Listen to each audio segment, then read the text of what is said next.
We are grateful for the privilege of letting us have a time to interact and to share the crux of the burden that we have carried for years.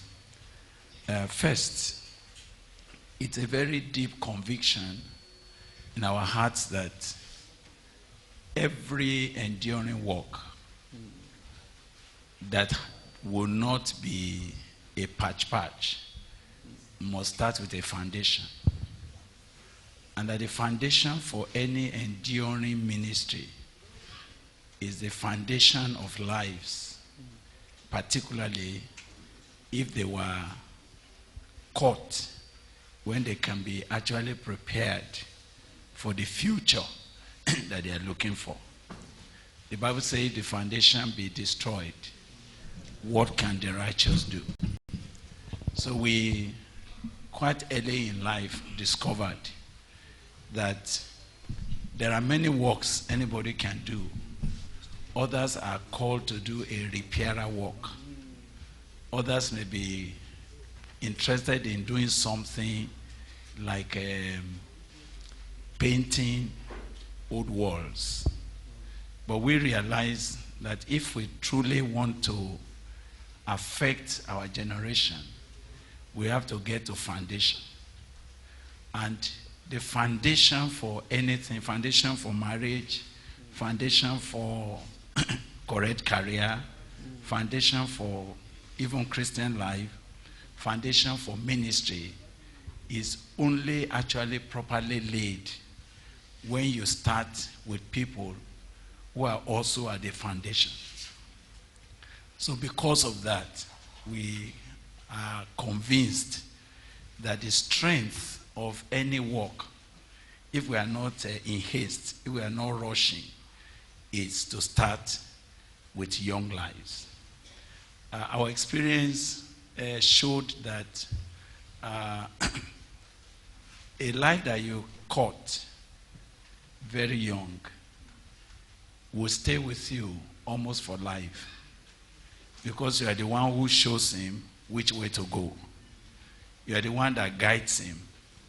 Before he found definition in life, you have been able to set concepts that defines him, that defines even his ambition, that defines his outlook in life. So we felt, and looking at scriptures, scripture says, train your child the way he should go. When he grows up, he will never depart from it. And then when we started looking at the matter of discipleship, we also saw the Bible says it is good that a man should bear the yoke in his youth. So we found that all through scriptures, God has always focused on the youth. God has always looked at the youth as the arrow in his hands. He has always looked at them as the children of his heritage. So if we really, really want to change our generation, trying to improve on an adult who has already made up his mistakes, it may be good, but it's not enduring. There's not much future in it. Now, I'll give you an illustration. When I was trying to decide what career I was going to do in life, and I was really praying, I said, Lord, what do you want me to do? Because I had now met Christ, and I knew he has a plan for my life. I could have gone to be an engineer. And if I was not going to be an engineer, I was already doing accounting. So I was going to be in a banking industry or finance. But then God confronted me with a question. Do you want to be a man of affluence or a man of influence? So, and I had to decide that I don't want affluence. I chose not to have affluence. I want to be a man of influence. So because of that, God began to say, where to exercise influence, ever-growing influence, is to start where people can be influenced. And all that has to do with the youth, that's the point at which they are influenceable. That's the point at which they are impressionable. That's the point they are looking for direction. So if I wanted an enduring influence, I need to go to where I can touch such lives. So because of that, I agreed to be a teacher. You read from the career point of view. Yes, yes. I chose that I will be a teacher because I want to have influence on people that can be influenced when they can be influenced. It's not just to want to influence people. There are times you can't influence them again. So I chose that my own focus will be to influence people that can be influenced when they can be influenced. So that's why I chose. So when I had the opportunity to teach in primary school, it was the same passion. When I taught in secondary school, it was the same passion. I just went to class to teach mathematics, and I chose mathematics because I felt that all students must pass through maths. Yes, yes. So even though it is very hardworking, I realized that I want to be a man of influence, that every student that will pass through the secondary school must pass through my hand because he has to do mathematics. And because many teachers make maths look difficult, I chose that, okay, I will do a mathematics that will make it friendly. So when I have taught about 45 lessons a week, and because, yeah. How possible? Oh, I do. Okay.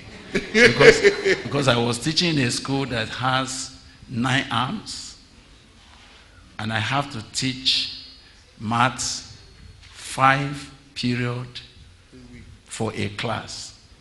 So 5 times 9 was 49 every week. 45 every week. So, and, you know, but the passion I had was not what other teachers are looking for. My passion is that I want to be able to touch every student before they pass out. So that gave me opportunity of touching lives at their, you know, early stages.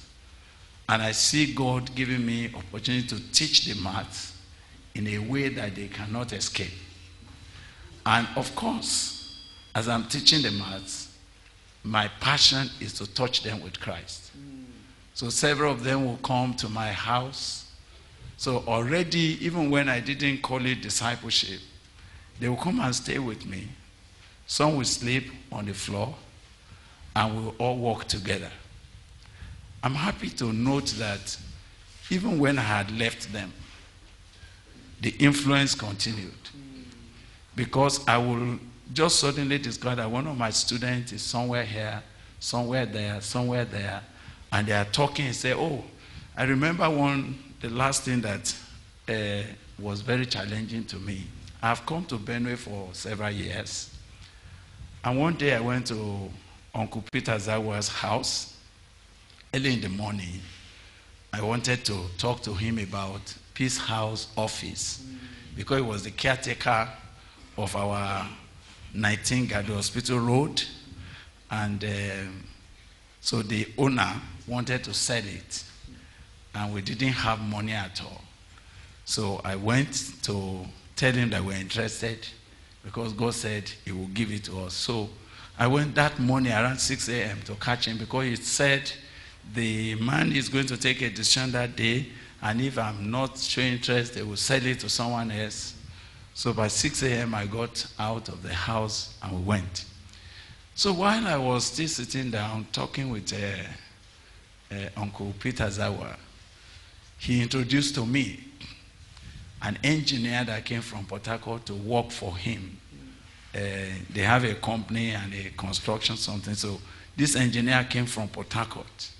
And so Uncle Peter was saying, Brother Gbile, let me introduce to you this very brilliant engineer who very busy man. He came all the way from Port Harcourt. So as I was going to stand up to greet the engineer just went flat on the floor and prostrated. And the Uncle Zawa said, "What's the problem?" I was also wondering. Then the man says, "Sorry, sir. Are you introducing my teacher to me?" That is the man that taught me mathematics when I was in Form 1. And it was because of him that I chose to become an engineer. And I have never met him. I don't know where. "I didn't know you are in this place, sir. So you are here." Oh my God. So the whole discussion changed. So, you know what I'm trying to say is that teaching and reaching young people, to me, is the height of ministry. When we came to Benue State, you know, I have been involved in ministry in villages before I came. And I knew God sent us here to come and serve him. My first impression is that I will go from village to village. So I started going from Jatoka, Ikogen, Achia, going around. Then if I face Zakibiam Road and all of that. So one day I went into the villages and I was preaching. And the Lord said, "This is not strategic." He said, "Going from village to village is not strategic." I said, "So what will be strategic?" And God said, "Look at this." And I saw students trooping out from the schools, secondary schools. They were just trooping.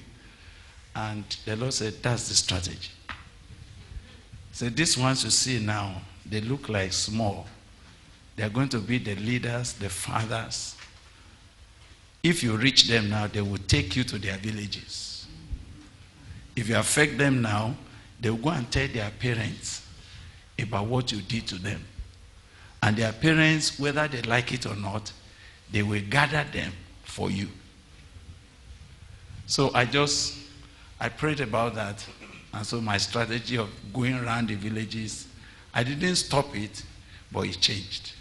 So I now realize that if we go from one school to another, one secondary school to another, one secondary school to another, we will be creating a greater strategic influence for the future than if I started visiting those old women in the village, pray for them. You know, some of them have swollen legs. I lay hands and they will be healed. It looks exciting, but God says it's not strategic. That these people, I pray for them, they will be healed, they will still die. And that as I see them in the village, they are not mobile. They are not going anywhere. They have reached their burial ground. I can help them there. But if I want to go far, I need to look for those that are mobile. Those that if I meet them today and I put fire on them, I don't know where I will meet them again. I may be meeting them somewhere in Kaduna and they will be spreading the fire. So I felt that a strategic ministry to the youth is a strategic way of reaching our generation. And all the things I believe God wants me to do, God said the young people are the strategy of it. So everything that you see in Peace House and all of that, that was the strategy of it. That was what we spent time doing. So I go from one school to another, from Adipo, from Achia, all of that. I'm looking for students.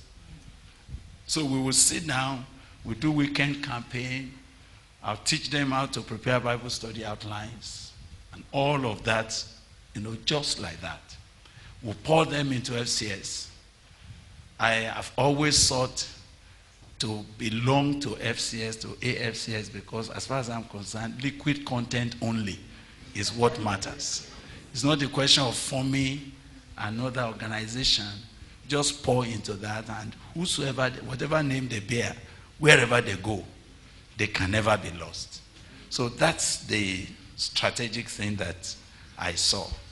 Now, let me go a little further. You know, when we first came, I discovered that there are several tribes in the then Benue, the Igede, the Idoma, the Igala, the Tiv, the Etulo, all the tribes.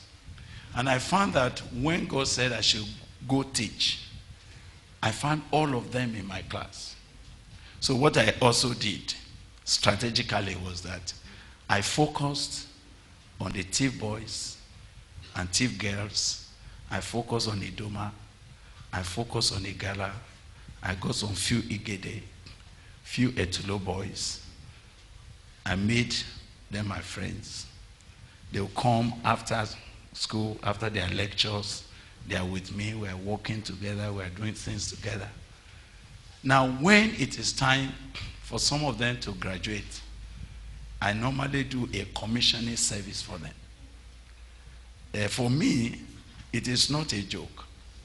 I feel that they have spent 4 years in the college and they are going out. I need to give them a vision. I need to tell them this is what to go and do, this is how to go and do it, and don't get lost. So the commissioning, the graduation we do for students, it's not ordinary for us. It's a time to impart them, to pray for them, to send them forward with a focus. So I'm sending them, I say, look, the reason why I'm here is so that you can reach your people in Idoma. So several of my students who are Idoma, I will particularly commission and say, you must go to Tonko, you must go to Aguila, you must go to Otukwecho, you must go to this, because I've gone all those villages. So they are all going. So sometime when they get to their village, they will send to me and say, sir, it has started. I say, what is that? Say, we gathered. In fact, young people, we are praying for them. We are going to have a weekend meeting. So my itinerary initially developed because of my students. They are the ones I'm actually tracing to their villages that was taking me all about. So when I say that the ministry to youth is very strategic, I mean it. I believe that if we give ourselves to it and do it with passion, we will affect men. We will create more influence over students. And you know, the influence that you create over children, over students, is beyond denominations. Students have no denominations. I hope you know that. Students, once they are here now, they don't remember whether they are Baptist or they are NKST or they are Catholic or they are anything. They just flock. Am I right? Yes. They just flock. So if you want to do an interdenominational walk, this is the best place. They just flock. None of them is carrying a label on his head. In fact, it is parents that try to label their children. Children don't understand all of that labeling. You are in Kesty, when you go there, don't join those ones. So, no. The children say, but I like him. So they go. So I found that the best way to break denominational barriers is to labor on the youth. Because to them, except you give them a wrong definition, they are very objective. If they see something good, they will learn it and they will go with it. So in terms of ministry to students and to youth, I have always believed that it is the base of every work. All the people that are elders today, they were once upon a time youth. Am I right? Even children. And the children. And so and when my wife joined me, she was very passionate about child evangelism. So we started Children's Club. Children's Club in our house, maybe 3-4 per week. She will go to the hospital. When she comes back, the club. So the Flanagan graph, the Wallace book, all of those materials, we lent them. We used to create them. And when we knew that we won't be able to go from place to place running Children's Club, we trained younger people to help us with children's work. That's why anywhere you see us doing anything, there will be youth, there will be children's work. Because to me, that is it. It is the egg of today that becomes akuko of tomorrow. That's the Yoruba proverb. It said the egg of today is what becomes the cock of tomorrow. You don't get a cock except you got an egg. Am I right? Yeah. So if you have eggs and you don't nurture your egg until they hatch, then it means you are not looking for cock and you are not looking for chicken tomorrow. So that is the matter. I think my wife may want to add. Yes, because I also wanted to ask, does this principle also apply to women ministry? Because you've said that so repeatedly. I just took time to read a lot of your editions of More Than Rubies and also Bedrock. Sorry, I wasn't spying on you. But I wanted to be able to know what I was talking about when I asked. Does this principle apply also to women ministry? Shouldn't girls just be prepared to marry and be wives, settle in husband's place? Wouldn't that be an achievement, mommy? Of course, you know the answer is yes. It applies. The reason we are having difficulties in our homes today is basically because of the mothers that we have. And if the young girls of today are not properly trained and nurtured, you can't have correct mothers tomorrow. You're going to have difficulties even with their children. The children of the girls of today that you don't train, they are going to become another thing, the other generation. So it's important to reach out to the young girls, young ladies also, right early. As he was talking, if you go to Peace House now, you will see our spinsters work. It's a separate work entirely. We focus on young girls. And when they reach the age of marriage, we also sit down with them, both the man and the lady that wants to marry, in the premarital training, to teach them how to marry properly. We do that because we know that the youth of today will become the adults of tomorrow. They will become the fathers and mothers of tomorrow.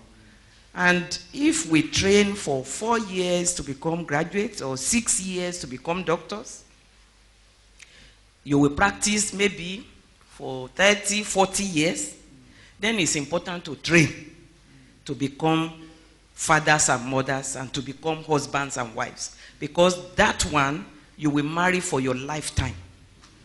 And that may be 50, 60 years in marriage. So we felt we shouldn't just push these young ladies into marriage without training.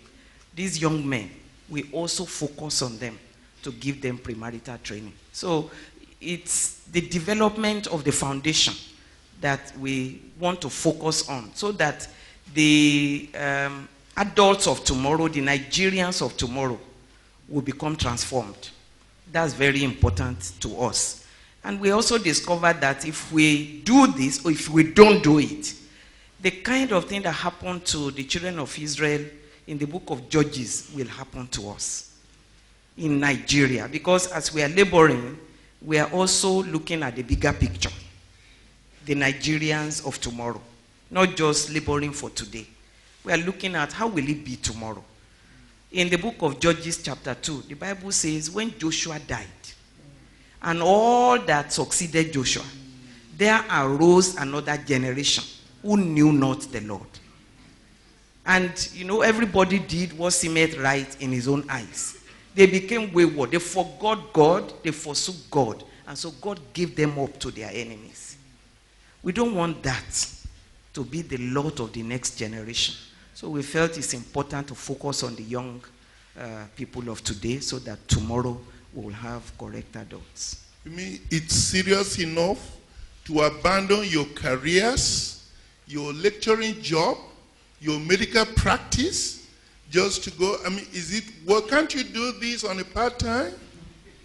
No, nobody, is it Hebrews chapter 3 that says, no one takes this honor to himself. except those that are called by God.